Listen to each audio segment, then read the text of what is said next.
Assalamualaikum dan selamat sejahtera.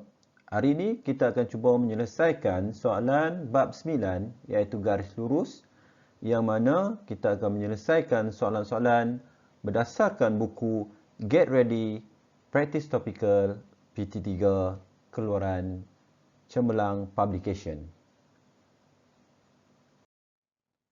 Soalan pertama, bahagian A. Antara graf berikut, yang manakah mempunyai keturunan positif?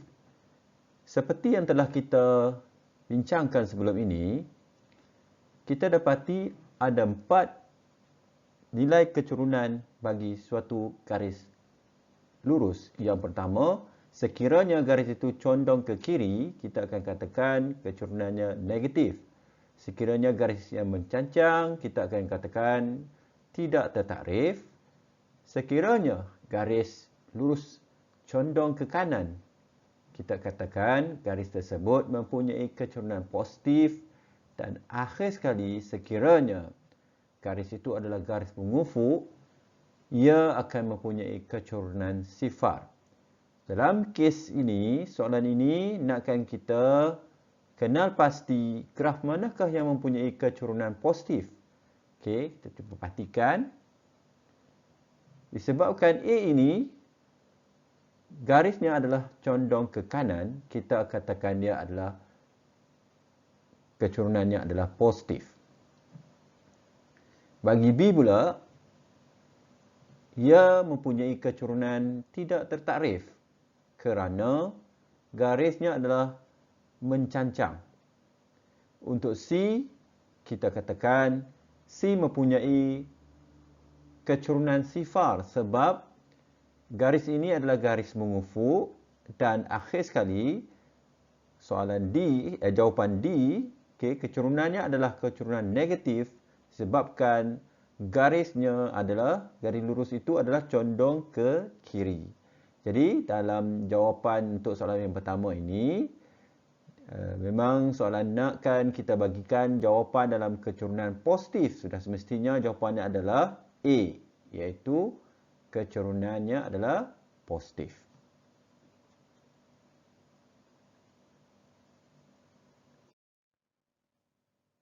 Soalan nombor 2. Tentukan keturunan dan pintasan X bagi garis lurus 2X tambah Y sama dengan 6. Jadi kita keluarkan dulu persamaan yang yang diberi, iaitu 2X tambah Y sama dengan 6. Okey, kita tukar kepada bentuk arm, kita akan dapat Y sama dengan negatif 2X tambah 6. Di mana kita akan pindahkan 2X ke sebelah kanan, kita akan dapat negatif 2X tambah 6. Okey, sekiranya kita ingin mencari pintasan X, kita tahu pintasan X, nilai Y adalah sifar. Nilai Y adalah sifar dan koordinat bagi pintasan X adalah X, iaitu suatu nilai, dan nilai Y adalah sifar. Jadi, kita akan masukkan maklumat ini ke dalam persamaan yang kita telah tukar kepada bentuk arm di atas tadi. Okey, kini kita akan dapat Y sama dengan negatif 2X tambah dengan 6. Okey, sebabkan Y adalah sifar, kita gantikan Y dengan sifar. Kita akan dapat sama dengan negatif 2X sama dengan 6. Kita permudahkan menggunakan linear equation, persamaan linear. Kita akan dapati nilai X yang kita dapat adalah sama dengan 3. Jadi nilai X sama dengan 3 ini adalah mewakili pintasan X. Dan kita sudah maklum, daripada persamaan yang kita tukar kepada bentuk arm tadi, Y sama dengan negatif 2X tambah dengan 6, negatif 2 ini mewakili keturunan. Jadi keturunan sama dengan negatif 2. Jadi kita sudah pun dapat keturunan sama dengan negatif 2 dan juga pintasan X sama dengan 3. Jadi sudah semestinya jawapannya adalah D.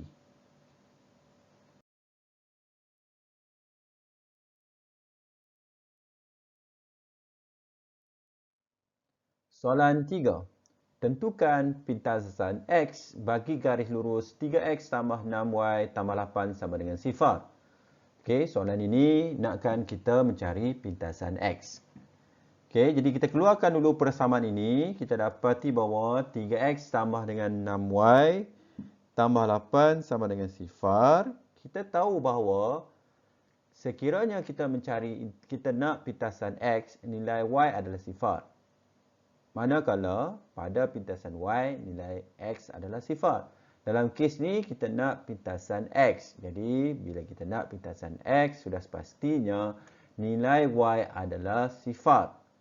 Bila Y adalah 0, kita gantikan ke dalam persamaan ini. So, kita akan dapat, okey, cuba perhatikan nilai Y ini kita sudah tukar kepada 0. Bila kita gantikan kepada 0, kita selesaikan, kita akan dapat X sama dengan negatif 8/3. Dan jawapannya adalah soalan nombor 4. Antara berikut, titik yang manakah terletak pada garis lurus 3X tambah 3Y sama dengan 15? Jadi, kita diberi satu persamaan garis lurus dan kita dikenaki menyatakan manakah satu titik yang terletak pada garis itu. Okey, cara untuk kita mencari jawapan pada persoalan ini adalah kita akan menggantikan nilai yang ada pada setiap titik iaitu A, B dan C. Kita akan gantikan nilai X dan nilai Y ke dalam persamaan yang diberikan. Contoh yang pertama, kita ambil titik A terlebih dahulu. Kita gantikan nilai X dan juga nilai Y ke dalam persamaan yang telah diberikan kepada kita. Kita cuba perhatikan, okey, bila kita gantikan, kita di sebelah kiri kita akan dapat 18. Manakala di sebelah kanan nilainya adalah 15. Jadi terbukti bahawa tidak sama di antara nilai di sebelah kanan dan juga nilai sebelah kiri. Jika tidak sama, kita boleh katakan bahawa titik ini tidak terletak pada garis lurus yang diberikan. Seterusnya, kita cuba titik yang kedua, iaitu titik B. Kita masukkan negatif 3 dan juga 9 ke dalam persamaan yang diberikan. Juga kita dapati dapat sebelah kiri dan juga sebelah kanan tidak sama, iaitu sebelah kanan sebelah kiri sama dengan 18 dan sebelah kiri kanan sama dengan 15, iaitu tidak sama di antara kiri dan kanan. Seterusnya, kita cuba titik yang ketiga, iaitu titik ketiga kita ada negatif 2 dan juga 7. Gantikan. Bila kita gantikan, kita permudahkan, kita selesaikan, kita dapati bahawa di sebelah kiri 15, di sebelah kanan juga adalah 15. Jadi, ia adalah sama. Jadi, kita katakan titik C terletak pada garis lurus 3X tambah 3Y sama dengan 15. Bagaimana dengan titik D? Cuba kita perhatikan. 4 dan negatif 4 kita masukkan dan kita dapati tidak sama, iaitu sebelah kanan dan juga sebelah kiri. Sebelah kiri kita dapat 0 dan sebelah kanan kita dapat sama dengan 15. Jadi kesimpulannya soalan ini, okey, jawapannya adalah C, iaitu negatif 2 dan 7 adalah jawapan, adalah titik yang terletak pada garis lurus 3X tambah 3Y sama dengan 15. Soalan nombor 5. Tentukan pintasan Y bagi garis lurus 3X tolak 4Y sama dengan 12. Jadi kita nak mencari pintasan Y. Kita keluarkan dulu persamaan itu. Kita dapati persamaannya adalah begini. 3X tolak dengan 4Y sama dengan 12. Dan kita faham bahawa sekiranya kita mencari pintasan Y, nilai X adalah 0. Kita gantikan nilai X 0. Dalam persamaan itu, kita akan dapat 3 darab dengan 0. Tolak dengan 4Y sama dengan 12. Kemudian kita permudahkan, kita akan dapat Y sama dengan 3. Jadi Y sama dengan negatif 3 ini adalah pintasan Y. Jadi jawapannya adalah A. Soalan nombor 6. Rajah 1 menunjukkan garis lurus PQ pada satu satah kartes. Okey. Cari kecerunan PQ. Jadi kita diminta mencari kecerunan.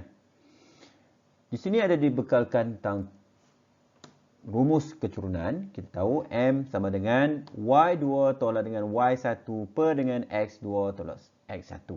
Dalam kes ini, PQ kita boleh nyatakan mana-mana titik X1, mana satu lagi adalah yang mana titik yang kedua. Okey, dalam kes ini, kita akan nyatakan Q sebagai titik yang pertama dan P sebagai titik yang kedua, iaitu X1, Y1, X2, Y2. Kemudian kita gantikan dalam rumus Y2 tolak dengan Y1 per dengan X2 tolak X1. Kita akan dapat 3 tolak dengan 1 per dengan negatif 3 tolak dengan 5. Kita dapati 2 per dengan negatif 8. Kemudian kita permudahkan, kita dapat jawapannya adalah negatif 1 per 4. Sudah semestinya jawapannya adalah B. Soalan 7. Rajah 2 menunjukkan garis lurus EF pada satu satah kartes. Okey, EF. Kita diminta mencari kecerunan EF.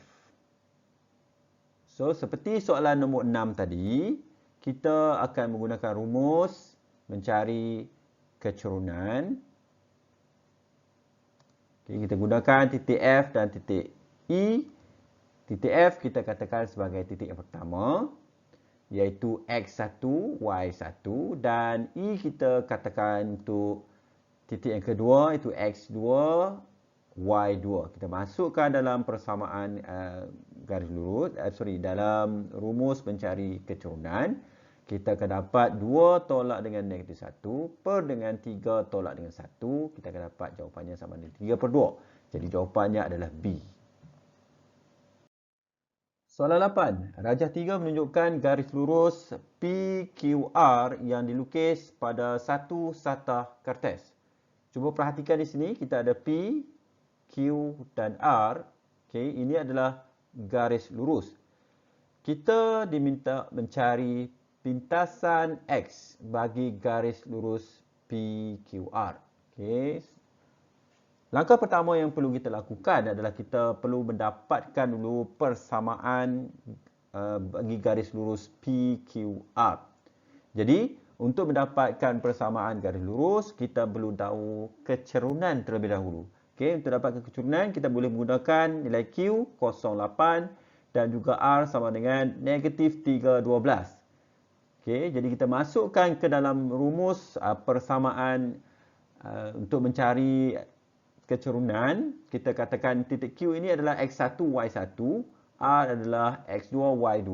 Kita gantikan ke dalam rumus untuk mencari kecerunan, iaitu 12 tolak dengan 8. 12 Y2 tolak 8. Dan negatif 3 tolak dengan 0.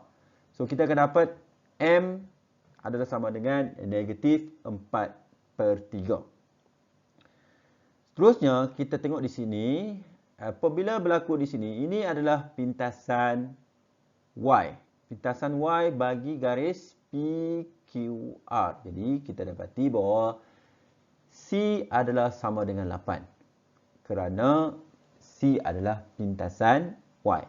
Jadi, kita dapati bahawa adalah rumus untuk PQR, rumus bagi persamaan garis lurus adalah sama dengan Y sama dengan negatif 4 per 3. X tambah 8. So, seperti yang kita sedia maklum, kita nak mencari pintasan X. Bila pintasan X, nilai Y adalah 0. Ya, nilai Y adalah 0. So, kita gantikan nilai Y sama dengan 0 itu ke dalam persamaan yang kita dapat. So, kita dapat sama dengan negatif 4 per 3X sama 8. Kemudian kita permudahkan, kita akan dapat X sama dengan 6. Dan 6 ini adalah sama dengan pintasan X. Jawapannya adalah C. Soalan 9. Dalam rajah 4, QR ialah garis lurus dan jarak OQ ialah 10 unit. Ini adalah QR Okey. Dan OQ di sini, OQ di sini diberi di situ nilainya adalah 10 unit. Kita catatkan 10 unit di situ. Di sini kita tengok di sini X di sini nilai X ada 6, jadi bermaksud panjang di sini juga adalah 6. Apa yang kita nak cari sebenarnya? Kita nak cari kecerunan QR. QR ini kita nak cari kecerunannya.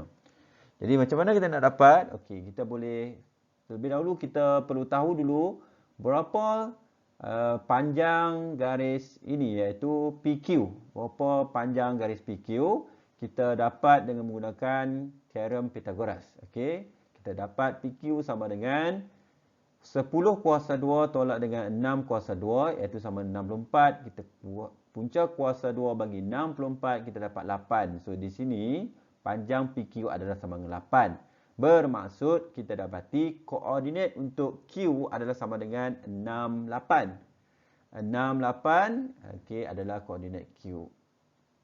Okey, untuk dapatkan kecerunan QR, kita boleh menggunakan jarak bercancang dengan jarak mengufuk, iaitu M QR kita akan masukkan sama dengan 8/6. 8 adalah jarak mencancang dan jarak mengufuk sama dengan 6. Kita permudahkan, kita dapat 4/3. Jadi sudah semestinya jawapannya adalah C. Soalan 10. Titik K iaitu 3, 2A terletak di atas garis lurus 4x tolak 3y sama dengan 27. Cari nilai A. So, kita dapati bahawa ada satu titik yang mempunyai ada pemboleh ubah di situ, terletak pada garis ini. Jadi, kita diminta mencari nilai A. Apa yang perlu kita lakukan? Okey. Pertama sekali, apa yang perlu kita lakukan adalah kita akan gantikan nilai dalam titik A, titik K ini ke dalam persamaan yang diberikan. Okey. Okey, kita tengok di sini. Kita diberi K 3, 2A dan persamaan kita adalah 4x tolak dengan 3y sama dengan 27. Gantikan 3 adalah x, so 4x 4 kali 3. Ini 2a adalah nilai y. Nilai y kita gantikan 3y jadi 3 kali dengan 2a. So kita permudahkan selepas itu. Kita permudahkan, kita akan dapat a sama dengan negatif 5/2.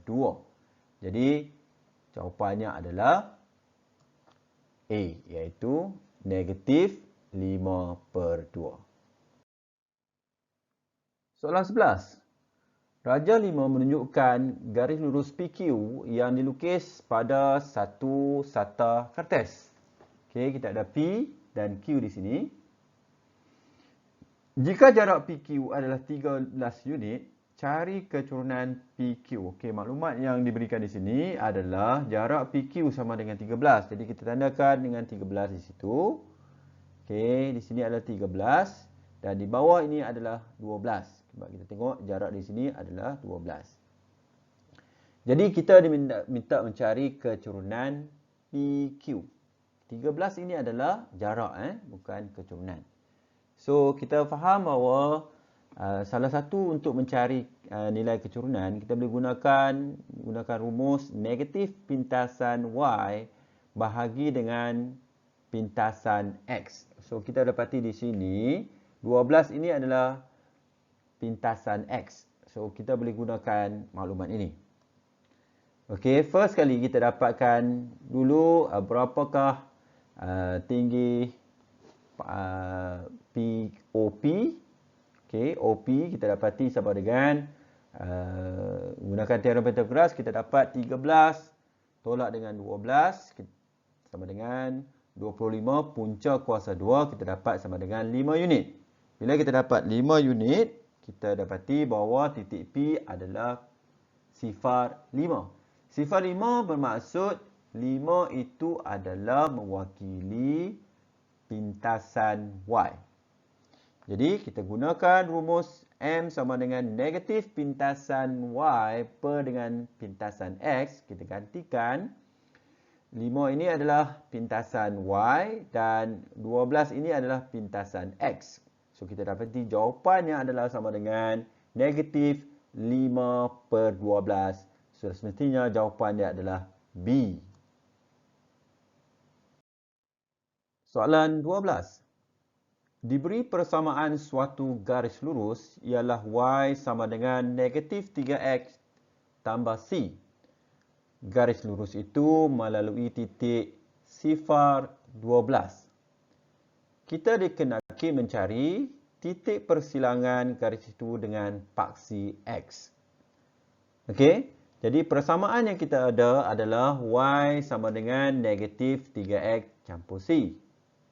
Dan melalui titik sifar 12. Kita dapati bahawa persamaan kita ini, persamaan garis lurus kita ini tidak lengkap di mana kita tidak tahu C berapa nilainya.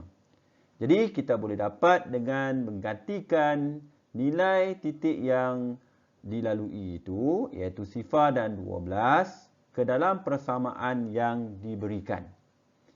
Iaitu Y sama dengan negatif 3X campur C. Kita dapati Y sama dengan 12, X sama dengan sifar. Kita gantikan, kita dapat C sama dengan 12. Jadi sudah semestinya lah persamaan kita adalah sama dengan Y sama dengan negatif 3X tambah dengan 12. So langkah seterusnya adalah kita dikenaki mencari titik persilangan garis itu dengan paksi X. Kita kena faham apa maksud titik persilangan garis itu dengan paksi X? Maksudnya adalah pintasan X. Jadi kita nak mencari pintasan X. Bila kita nak mencari pintasan X, sudah semestinya kita sudah faham nilai Y adalah sama dengan sifar. Jadi apa yang perlu kita lakukan? Kita gantikan Y sama dengan sifar ke dalam persamaan itu. Okey, seterusnya kita permudahkan, kita dapat X sama dengan 4. Jadi 4 ini adalah bermaksud titik persilangan adalah 4 sifar. Jawapannya adalah B. Soalan 13. Cari nilai Q jika Y sama dengan 3X tolak 5 adalah selari dengan 2QX tolak Y sama dengan 4. Jadi apa yang kita perlu fahamkan, kita telah diberi dengan dua persamaan garis lurus yang mana dinyatakan bahawa ianya adalah selari. Bila selari bermaksud kecerunan adalah sama. Kita tengok di sini. Y sama dengan 3X tolak 5 bermaksud kecerunannya adalah 3. Jadi, kita tengok persamaan yang satu lagi adalah 2QX tolak Y sama dengan 4. Kita akan tukar kepada bentuk arm, iaitu kita permudahkan, kita pindahkan, kita akan dapat Y sama dengan 2QX sama dengan 4. Jadi, dalam kes ini, kecerunan kita adalah 2Q. Jadi, M persamaan kita yang kedua ini adalah sama dengan 2Q. Terusnya, kita dah dimaklumkan bahawa kedua-dua ini adalah selari. Jadi, sudah semestinya kecerunan yang pertama mesti sama dengan kecerunan yang kedua. Jadi, kita katakan 3 sama dengan 2Q. Jadi, kita permudahkan, kita dapat Q sama dengan 3 per 2. Jadi, Q sama dengan 3 per 2. Jawapannya adalah sama dengan C.